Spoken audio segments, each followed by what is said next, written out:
Madame, Monsieur, bonsoir, quel plaisir de vous retrouver pour la tranche info sur Canal 10. Nous sommes donc le jeudi 1er janvier 2026. Ce soir, la dernière de notre rétrospective entre mémoire, faits divers, justice et société. Découvrons tout de suite les titres de ce soir.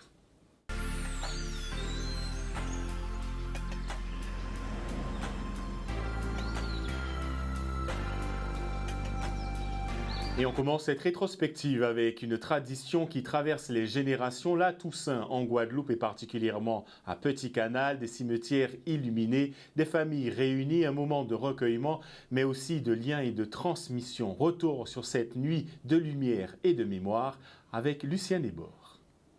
Ça dit au sable la Toussaint, c'est un moment qui est important des fois pour changer les gens qui partent, les familles qui partent.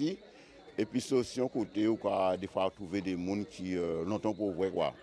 Donc c'est ce moment qui culture la casa en nous et c'est donc les moments qui est quoi. Pour moi ça a une importance parce que c'est ma grand-mère qui m'a élevé. Alors j'ai toujours dit à ma grand-mère tout le temps que je serai vivant, je vais toujours l'honorer, nettoyer le caveau, faire tout ce qu'il a fait. Et après à ma mort, je ne sais pas. Les Guadeloupéens toujours une tradition là ça parce que c'est important. Et la Toussaint en nous est spécial, c'est bougie, d'accord.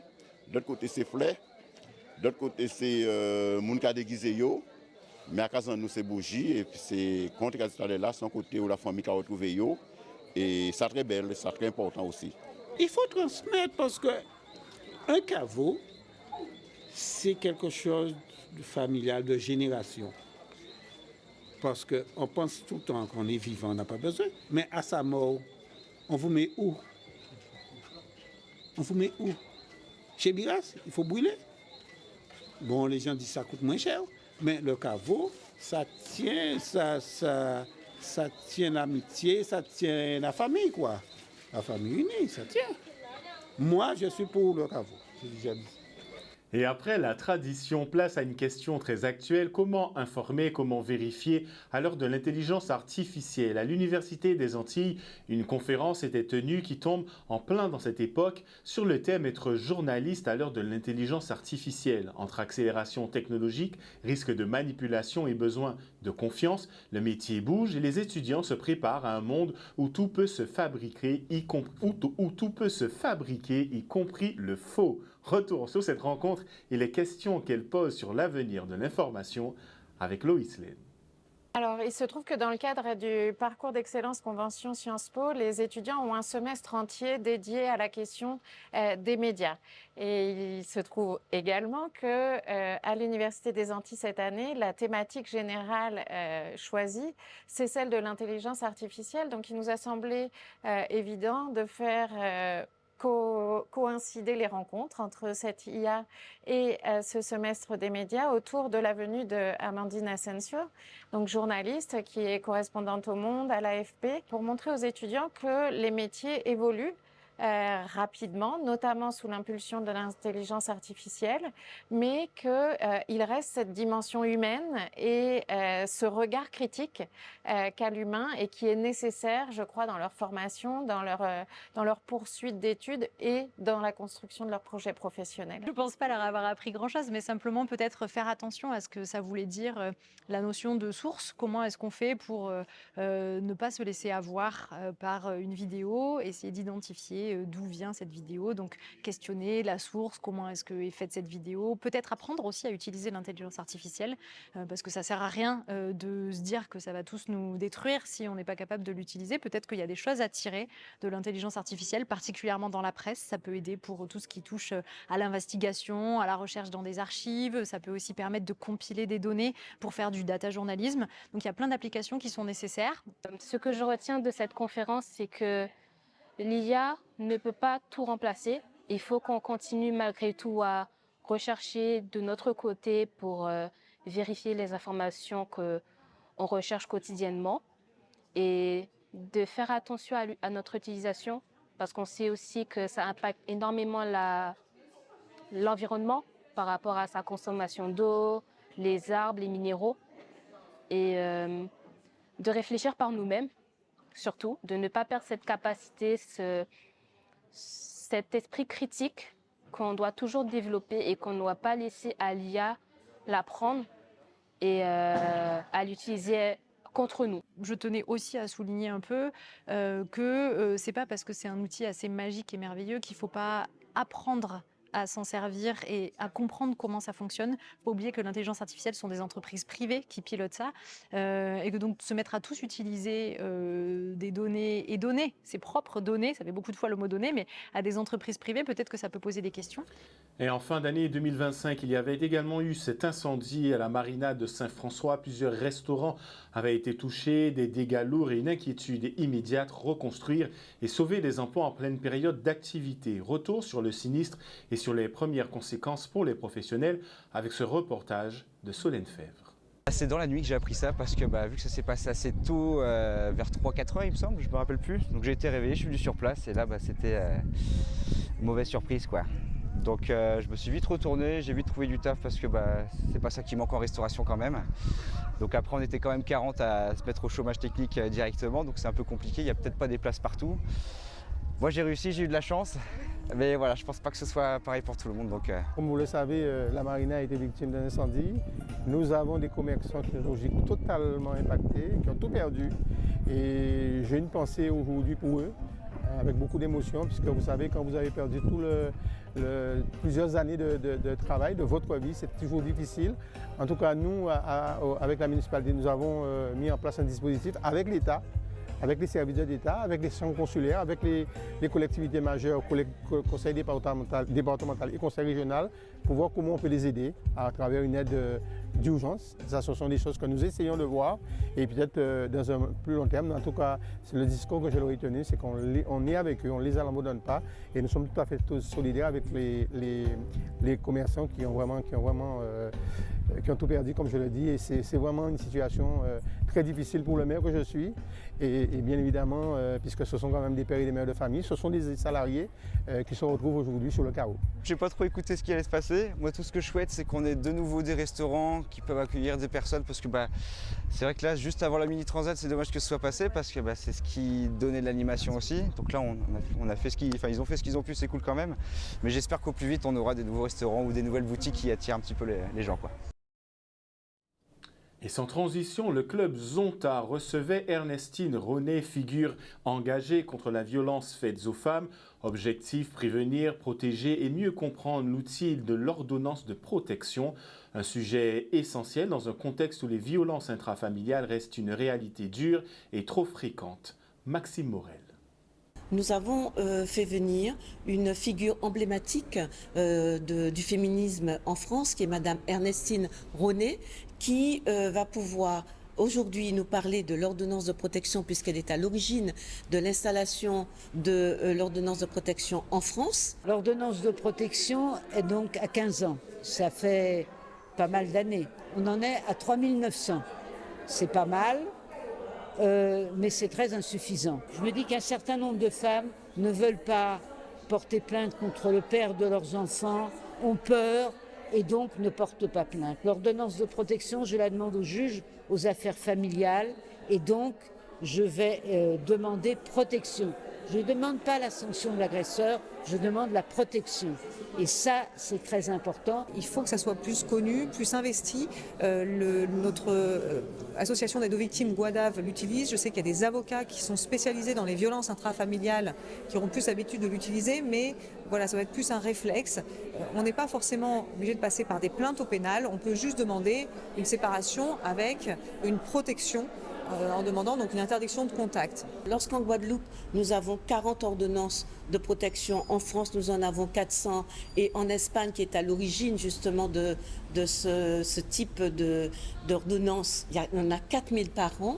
On s'aperçoit qu'il y a énormément encore de travail à faire pour pouvoir améliorer la prise en charge et des femmes dans le cadre de l'ordonnance de protection. Et nous espérons que des évolutions vont se faire. Il y en a eu récemment, mais il faudrait encore aller plus loin, me semble-t-il, au niveau des dispositifs qui sont mis en place dans le cadre de cette ordonnance de protection. Donc le bilan, c'est on a gagné un début, mais il faut vraiment aller beaucoup plus loin, avoir beaucoup plus d'ordonnances de protection demandées pour qu'elle soit accordée. Et c'est tout un travail, c'est ce qu'on appelle du gagne-terrain. Fin de transfert des détenus de l'ancienne prison vers la nouvelle structure de Basse-Terre, une opération sensible encadrée avec un chiffre 208 personnes détenues transférées au total. Un changement important pour les conditions de détention et pour les conditions de travail du personnel. Retour sur cette opération qui a eu lieu en 2025 et sur ce que change la nouvelle maison d'arrêt avec Gérard Loiseau. Effectivement, c'est un moment très historique parce que Basse-Terre actuellement est resté l'un des piliers la geôle de France. Son la geôle avant, ton la geôle, c'est ton abbé. Et après, il vient transformer en la geôle. C'était un des premiers travaux. Là, il était pris en Sinois, il était agrandi, il était terrain Sinois, handball à Sinois et basket à Sinois, il était agrandi. Et ça a fait des années, nous avons demandé qu'il y ait reconstruit la geôle pour nous mettre la geôle à une dignité humaine. Aujourd'hui, c'est chose faite puisque ce matin, depuis 4 heures, nous avons transféré 208 détenus de l'ancienne maison d'arrêt à la nouvelle maison d'arrêt MABT2. Donc c'est une satisfaction pour le personnel puisque l'ancienne prison a été décriée par les anciens ministres comme la honte de la République. Et aujourd'hui, nous sommes heureux, contents de voir que nous avons un nouvel établissement et surtout des détenus transférés dans cet établissement. Nous venons de terminer l'opération de transfert des personnes détenues de la maison d'arrêt de Basse-Terre historique à la nouvelle maison d'arrêt de Basse-Terre. Elle a mobilisé une équipe pluridisciplinaire composée de plus de 100 personnels pénitentiaires, dont 21 faisant partie des équipes locales de sécurité pénitentiaire, avec un appui des surveillants de la Guadeloupe-Bémao, de Remiremont-Joly en Guyane et de Ducos en Martinique. L'opération, qui a été préparée sous l'autorité du préfet, a mobilisé également une 60aine de policiers, dont 10 policiers du RAID qui étaient en réserve en cas de difficulté. Un dispositif gendarmerie aussi, avec une dizaine de personnels qui nous ont assistés pour le transport des personnes détenues. Et on avait mobilisé aussi les personnels médicaux et techniques de l'établissement en cas de difficulté. L'opération s'est très bien déroulée. Aujourd'hui, tous les détenus sont en cellule, dans des cellules qui sont neuves, qui répondent aux standards actuels de l'incarcération des personnes détenues. Cette opération nous a permis également de continuer dans notre lutte contre la surpopulation avec l'ouverture de nouvelles structures. Donc, avec cette nouvelle maison d'arrêt, aujourd'hui c'est un gain de 18 places, mais surtout ça va libérer la maison d'arrêt Basse-Terre historique qui va donner suite à une deuxième phase qui va à terme créer 70 places de détention en plus sur Basse-Terre. Et quand on parle de sécurité, on parle aussi de gestion de crise. Les pompiers se forment pour être prêts au pire, prévenir, anticiper, coordonner. Une formation avait été organisée avec l'École nationale supérieure des officiers sapeurs-pompiers à destination des cadres pompiers de la Guadeloupe. Objectif, mieux gérer les crises en interservice parce qu'en situation réelle, tout se joue sur la coordination et sur la décision. Immersion dans cette formation en théorie et en mise en situation avec Olivier Félix. Nous sommes en Guadeloupe pour animer une session de formation qui va s'étaler sur 2 semaines pour former les cadres de l'Arc Antillais et de Guyane à la gestion de crise interservices. Ça consiste en des apports bien sûr théoriques pour connaître le cadre général de la gestion de crise en interservices et ensuite un certain nombre d'exercices pratiques comme celui qui va avoir lieu ce matin pour former les cadres justement à l'animation de réseau et à l'animation de salles de crise. Dans le contexte actuel, il était important pour nous et nécessaire d'avoir une formation de qualité, que les cadres officiers de sapeurs-pompiers de la Guadeloupe soient formés à la gestion de crise. Parce qu'on le voit bien clairement actuellement, les crises sont de toute nature, elles peuvent être climatiques, naturelles, mais également sociétales. Donc il est important pour nous qu'on ait un panel de connaissances, de compétences et d'apports afin de faire face à cet ensemble, à toutes ces crises. Cette formation est pilotée par l'état-major interministériel de zone Antilles, qui est le relais entre l'École nationale supérieure et les territoires sur l'Arc Antillais. Normalement, ce type de formation se fait en métropole. Nous avons effectivement au sein de l'École nationale supérieure un plateau technique, des formateurs, mais compte tenu du nombre de stagiaires à former, l'état-major de zone interministériel de zone Antilles a souhaité que l'on délocalise la formation sur place, ce qui bien sûr permet de rassembler beaucoup plus de stagiaires en même temps et de pouvoir former en 2 semaines où on va pouvoir former pratiquement une 30aine de cadres. Et autre institution attendue sur le terrain, l'IGPN, avec une visite qui n'a pas laissé indifférent, celle du directeur de l'IGPN en Guadeloupe et une conférence de presse au tribunal judiciaire de Pointe-à-Pitre. Un déplacement sous attention dans un climat où les questions de contrôle et de transparence ainsi que de confiance restent centrales. Retour sur cette visite et sur le message porté devant la presse avec ce reportage de Solène Fèvre. Moi, ce que je constate déjà, c'est l'engagement des directeurs territoriaux qui sont équipés de cellules déontologiques et qui sont dans la volonté d'être dans un dialogue beaucoup plus rapproché, renforcé avec l'inspection générale de la police nationale. J'ai également constaté un dialogue très fluide avec l'autorité judiciaire et les procureurs de la République. Et c'est important parce que nous sommes dans un contexte qui certes est particulier par l'insularité, par le fait aussi qu'il y a des problématiques spécifiques, et notamment de trafic de stupéfiants, qui touchent l'ensemble du territoire national, mais évidemment avec des voies de trafic qui sont importantes dans la région. Mais malgré ces spécificités, finalement, je me dis que nous sommes dans une situation qui est très comparable à ce que l'on observe sur l'ensemble du territoire national, qu'il s'agisse du type d'affaires, d'usage de la force ou d'atteinte à la probité, que du nombre d'affaires. L'année 2025 est une année qui va être marquée peut-être par un ralentissement très net de cette augmentation de la délinquance que nous connaissions depuis la fin du Covid, depuis 2022. Quand on revient sur les dernières années, on a effectivement une augmentation constante de la délinquance. Je ne rentre pas dans le détail, notamment de la délinquance de voie publique, de la délinquance violente. Mais par contre, ce qu'on peut noter, c'est qu'on a parfois des tendances intéressantes parce que je pense que l'effort de réorganisation effectué depuis plusieurs mois peut produire, commence, en tout cas je l'espère, à produire des effets. Une meilleure occupation des policiers présents au bon moment, au bon endroit, quand les faits les plus graves se produisent. C'est ce que nous essayons de mettre en place.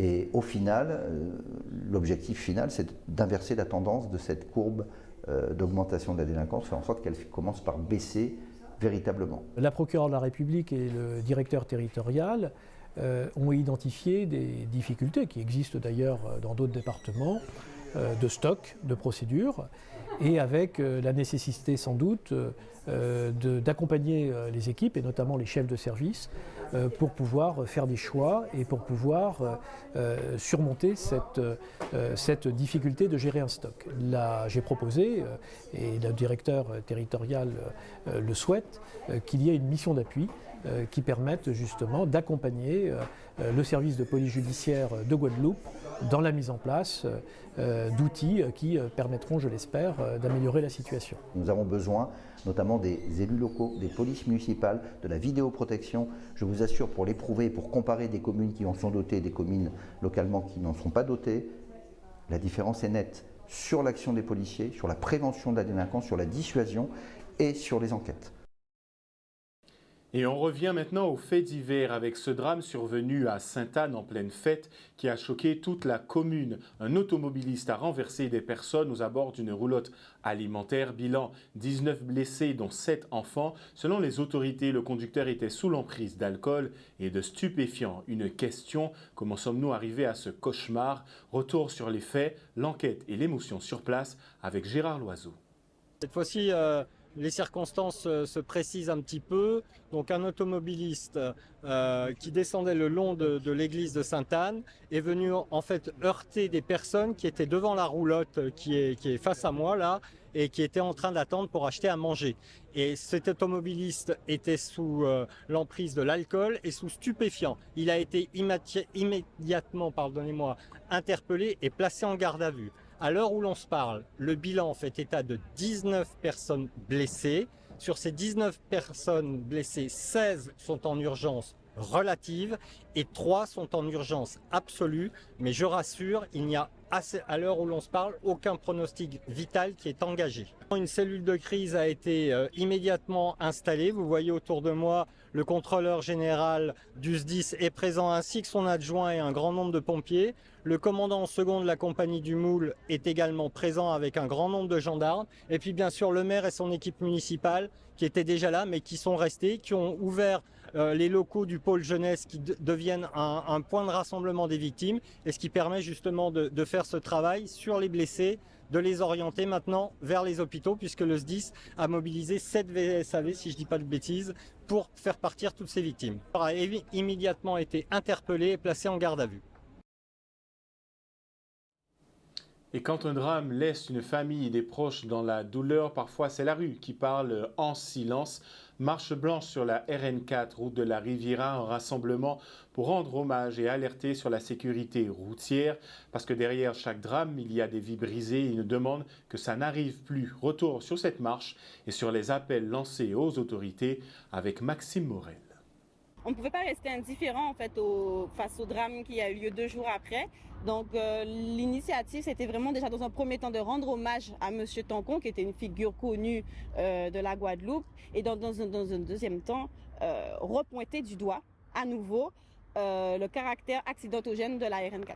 Aujourd'hui, nous ne cessons de parler de sécurité quand Route de Guadeloupe nous parle de fluidité du trafic. Nous disons à un moment donné, il faut qu'on puisse trouver ce que j'appelle une grammaire commune entre les deux structures. Et pour cela, nous avons un élément fondamental.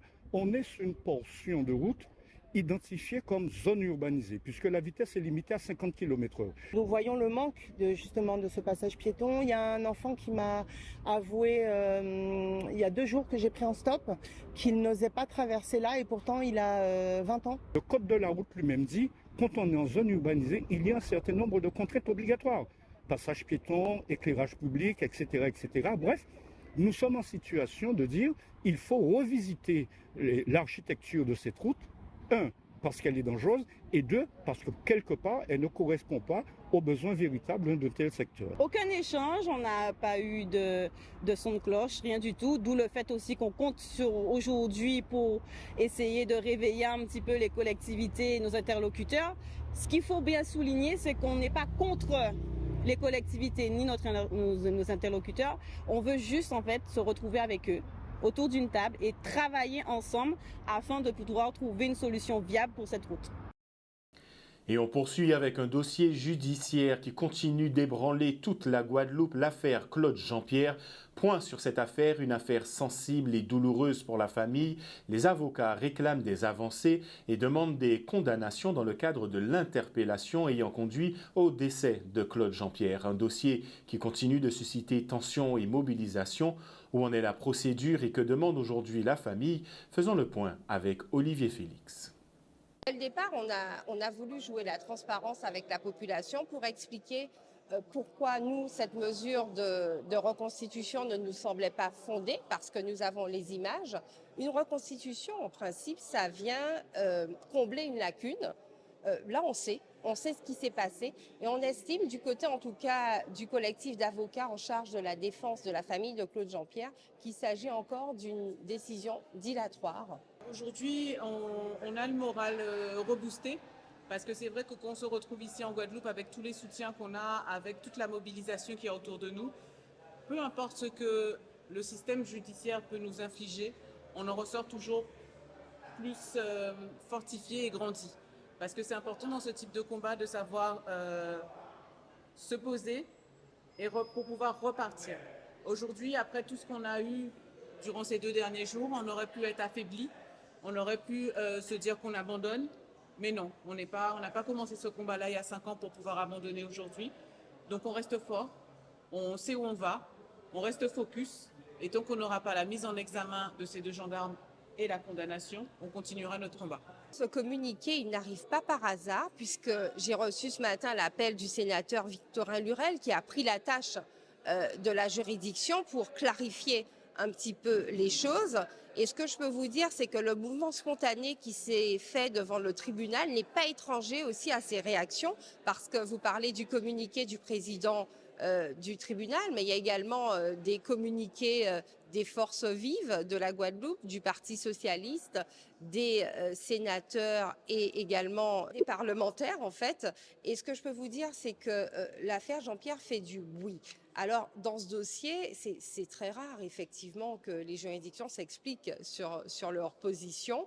Aujourd'hui, c'est important parce qu'on est dans une affaire hors norme où c'est toute la Guadeloupe qui attend, avec en tout cas ces hommes politiques, que la justice soit rendue dans cette affaire et dans un délai qui soit, on ne peut plus parler aujourd'hui de délai raisonnable, mais dans un délai qui soit assez rapide pour entraîner une forme d'apaisement. Pour nous, ce communiqué, c'est juste du vent. En fait, ils sont juste embarrassés avec la mobilisation. Ils sont juste embarrassés que leur tribunal ait dû être fermé une journée et que ça ait provoqué un tel émoi. Donc là, en fait, ils sont en train juste de nous dire, on vous a vu, on vous a entendu, mais maintenant c'est bon, attendez qu'on vous redonne un autre signal. Eh bien là, sauf que là, maintenant, on a décidé d'inverser les choses. C'est nous qui imposons le signal et c'est à eux de nous donner des réponses juridiques et judiciaires actuellement. Nous, ce qui nous intéresse, c'est que chacun prenne ses responsabilités. On veut une mise en examen, point final. Si eux veulent un non-lieu, qu'ils le prononcent et qu'ils assument derrière, c'est tout. Et on souffle un instant avec du sport et une qualification qui avait fait vibrer le Gosier. L'AS Gosier s'était qualifié pour les 32e de finale de la Coupe de France. Un moment fort pour le club et pour tout un public. La Coupe de France, c'est des exploits, des émotions et l'idée que tout est possible. Retour sur cette qualification et l'ambiance autour du club avec Maxime Morel. Dans la séquence fatidique des tirs au but, il ne faut pas trembler. Concentration au maximum pour Ronan Popote, qui réussit parfaitement sa frappe, symbole de la délivrance pour les Gosiériens qui laissent éclater leur joie.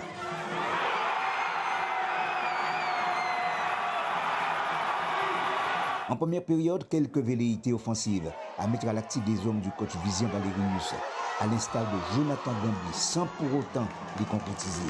0-0 au terme du premier acte. De retour des vestiaires, les Océliens, dans un jeu visiblement mieux organisé, se font surprendre par le remuant Gambi qui adresse un centre.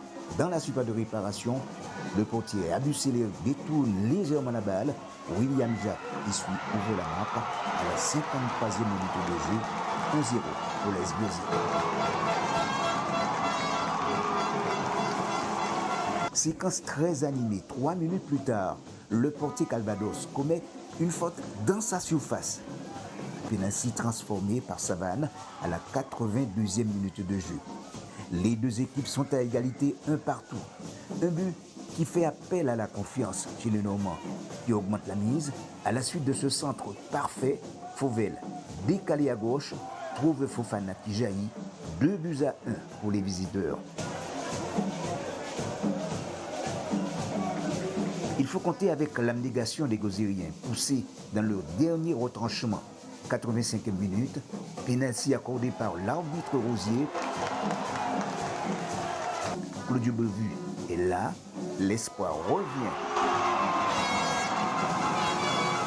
2 partout, c'est le score au temps réglementaire. Dans l'épreuve de vérité, 4 tirs au but à 2 pour l'AS Gosier, qui inscrit une nouvelle page d'histoire à son palmarès, disputer les 32e de finale de la Coupe de France.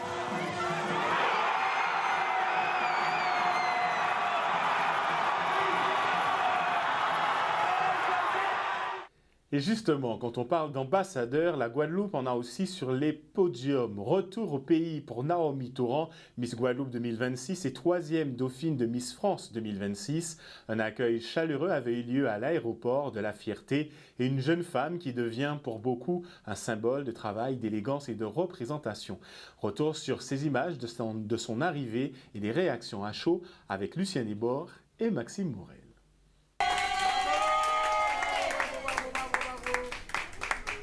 Tout s'est très bien passé, j'ai passé une très très belle aventure, j'en retiens que du positif. J'ai rencontré 29 autres filles qui étaient, je pense, dans le même état d'esprit que moi, donc profiter un maximum.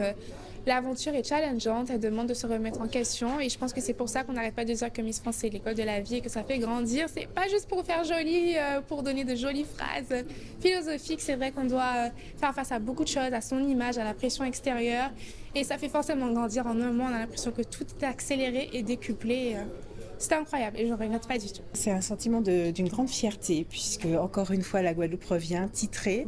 Nous sommes au top 5 et nous sommes vraiment fiers de la prestation de Naomi. Avant même d'avoir eu l'écharpe, j'étais déjà très très très fière de représenter la Guadeloupe. Les Guadeloupéens sont dans mon cœur, c'est eux qui m'ont porté jusqu'à la fin, c'est grâce à eux ce top 5, c'est grâce à eux que j'avais la niaque et l'envie. J'y ai cru jusqu'au bout, jusqu'à la fin. Et sincèrement, je pense qu'il n'y a pas plus grande fierté que de porter Guadeloupe sur son écharpe. Pendant un mois, tout le monde m'appelait Guadeloupe ou Guada et je pense que j'avais le sourire à chaque fois qu'on m'appelait comme ça. Merci les Guadeloupéens, merci beaucoup et j'espère vous le rendre comme il se doit jusqu'à la fin de l'année.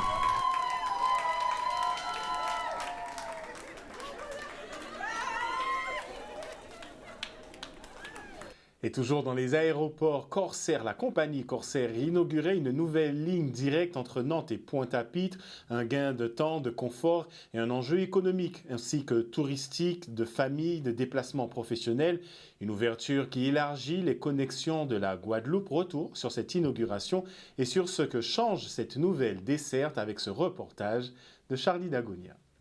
La compagnie Corsair monte en gamme, c'est la stratégie de la compagnie, hein. On se premiumise, on l'a fait déjà en changeant complètement notre flotte. Nous avons une flotte composée exclusivement d'Airbus A330 Neo, ce sont des Airbus à la nouvelle génération, donc on a cette volonté de continuer à monter en gamme. La province, c'est aussi permettre une nouvelle porte d'entrée pour nos compatriotes vers l'Hexagone. Vous savez, pour nous, il est important de relier l'Hexagone aux territoires ultramarins et notamment à la province. Et pour nous, il est aussi important de permettre, de par ces ouvertures de lignes, hein, de permettre effectivement à ces voyageurs du côté de la région nord-ouest de pouvoir effectivement venir bien sûr au soleil, mais découvrir la beauté de la Guadeloupe. Ça a été un travail co-brandé avec Corsair, bien évidemment la compagnie, et le comité de tourisme des îles de Guadeloupe. Depuis le début de l'année, nous avons travaillé sur la publicité de cette destination qui nous amène à ce vol direct aujourd'hui entre Nantes et l'aéroport Maryse Condé. Alors, nous sommes satisfaits de ce premier vol qui a été complètement rempli et les voyageurs, nous sentons quand même qu'il y a de l'engouement parce que il y en a parmi eux qui ne souhaitaient pas faire de correspondance. Et là, c'est toute une satisfaction pour les îles de Guadeloupe. Le choix de la ville de Nantes comme le choix de la ville de Bordeaux, ce sont des études qui ont été préalablement faites par la compagnie Corsair. Et de manière plus précise concernant Nantes, effectivement, vous avez quand même un bassin de Guadeloupéens là-bas. Il y a une histoire culturelle entre les deux régions.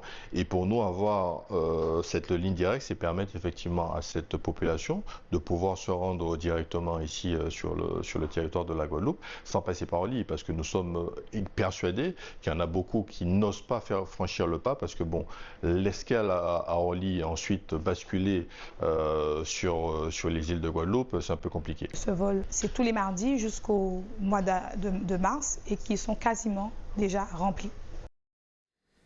Et dans cette rétrospective, il y a également des initiatives de terrain pour accompagner, pour relever, pour transmettre le programme essentiel des ateliers destinés aux jeunes filles portés par l'association Doubout, entre confiance en soi, repères, estime, expression, un accompagnement concret pour aider à grandir avec plus de force et plus de sécurité intérieure. Reportage au cœur de ces ateliers et la parole des participantes et des organisatrices avec ce reportage.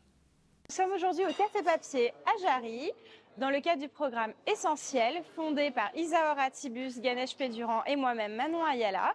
Aujourd'hui, on propose, dans le cadre de ce programme, un atelier sportif qui a eu lieu ce matin. C'était une initiation à la randonnée avec la Team Rando 97.1, une masterclass avec l'association Faramineuse qui a eu lieu au Gîte des Mamelles à Petit-Bourg. Et cet après-midi, nous sommes au Café Papier et on fait un atelier culturel et capillaire avec l'association Air Party. Donc là, les filles, elles vont apprendre à se coiffer, à gérer leurs cheveux texturés et à apprendre aussi un petit peu plus sur quelle est la culture autour du cheveu, voilà. Le Café Papier est apparu comme la pièce physique du lieu pour recevoir la partie atelier, puisqu'Essentiel, ce sont des moments que passent des jeunes filles, des adolescentes de 12 à 17 ans, pour qu'elles puissent apprendre des choses qui en feront des jeunes adultes nourris, remplis d'elles-mêmes, conscientes de qui elles sont, de ce qu'elles veulent, du fait qu'elles ont une voix, etc.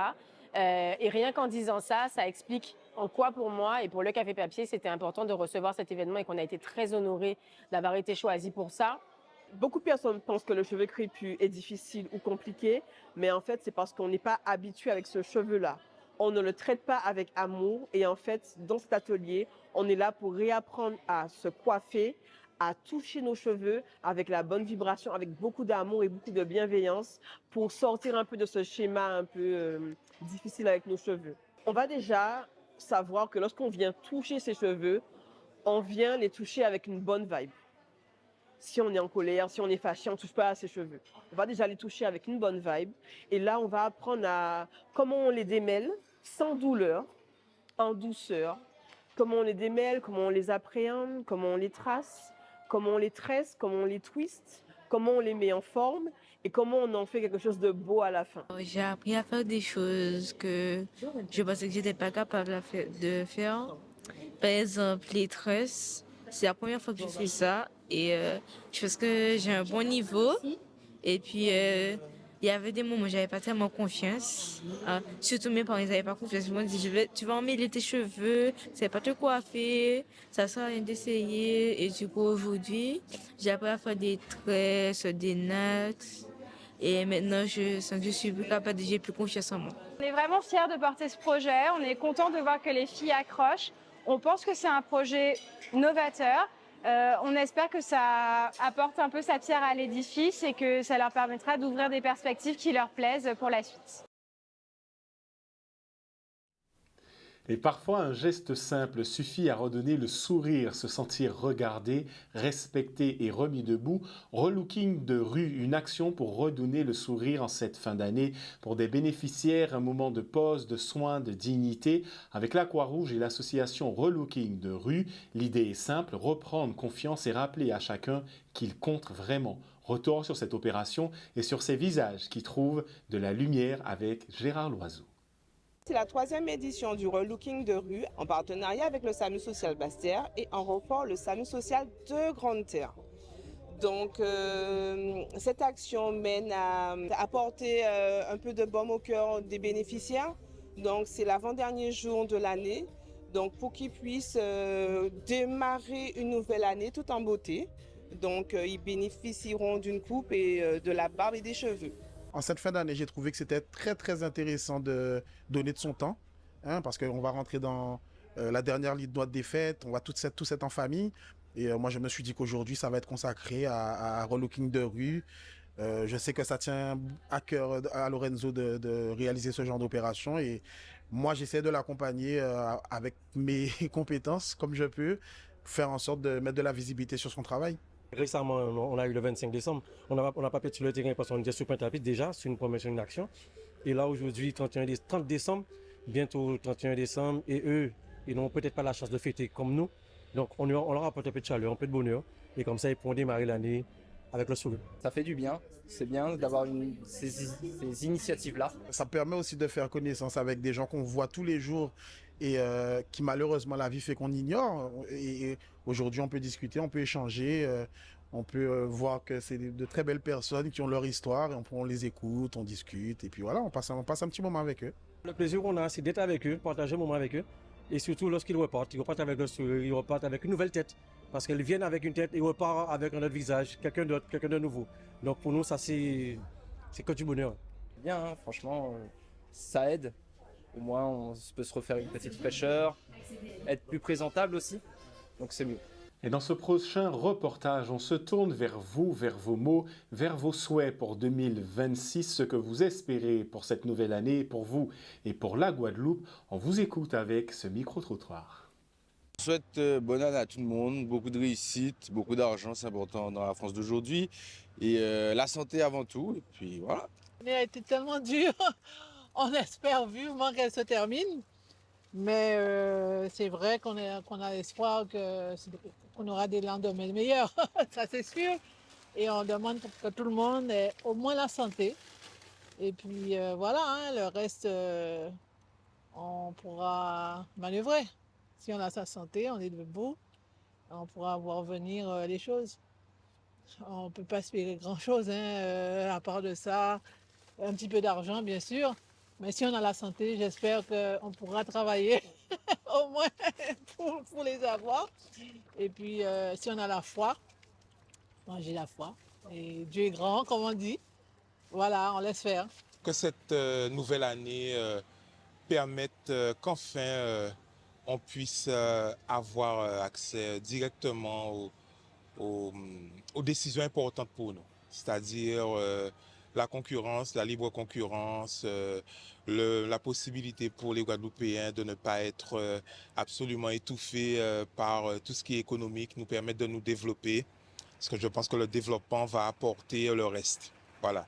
Donc le développement économique pour la Guadeloupe, voilà. C'est un truc complètement... Je ne parle pas de santé, de tout ça, mais je pense qu'on a besoin de ça pour nos enfants. Bonne année, plein d'amour et surtout de bonnes choses pour... et surtout quoi? La santé, c'est le primordial. La paix qu'on peut avoir avec tout ce qu'on entend à côté, que tout le monde, qu'on ait un peuple en paix, que ce soit partout dans le monde. Et puis tout plein de bonnes choses pour la Guadeloupe, parce qu'on a besoin aussi de... On voit encore des accidents, tout ça. Il faut que ça arrête un petit peu tout ça. Puis un peu plus de civilité et un peu moins de délinquance. Ça ferait beaucoup de bien sur cette nouvelle année. Je souhaite une bonne année à toute la Guadeloupe, en fait. À toute la Guadeloupe, à ma famille, à mes enfants, à mes amis et à tout le monde. Bonne année à vous aussi, Canal 10. Pour l'année là, ça va être meilleur que l'année passée. L'année là, il a fini là. Et pour chaque monde cherche un petit travail pour faire ça et pas travail, pour pas trop biter sur la route. Accident là aussi, faut nous arrêter ça. Surtout les jeunes. Parce que moi, j'ai un petit âge, donc on a ma précaution, mais les jeunes doivent être spontaneux. Mon souhait pour 2026, c'est que la Guadeloupe se porte mieux, qu'il y ait moins de violence, moins d'accidents sur la route. Voilà, et beaucoup d'amour, que les gens soient dans la bienveillance. Donc bonne année à la Guadeloupe. Pour que tout se passe bien pour cette nouvelle année pour la Guadeloupe. Pour toute l'année d'ailleurs. Bonne fête de fin d'année, de la santé, de l'amour, de la joie et puis tout plein de bonnes choses. Je souhaite d'avoir la santé, la santé après tout. Et puis j'ai un malfroid qui m'a couillonné dans la construction de ma maison. 3 avocats, 7 experts, je n'ai jamais eu gain de cause. J'espère que cette année, avec la grâce de Dieu, je vais pouvoir réparer ma maison parce qu'elle est à des doigts de s'effondrer. Bonne année aux Guadeloupéens, santé, force, non-violence, amour. Et avant de nous quitter, un mot pour vous simplement pour 2026. Je nous souhaite d'abord du calme dans nos têtes, du calme dans nos maisons, du calme sur nos routes. Je nous souhaite aussi de plus de douceur entre nous, qu'on prenne le temps de se parler, de s'écouter et de se respecter même quand on n'est pas d'accord.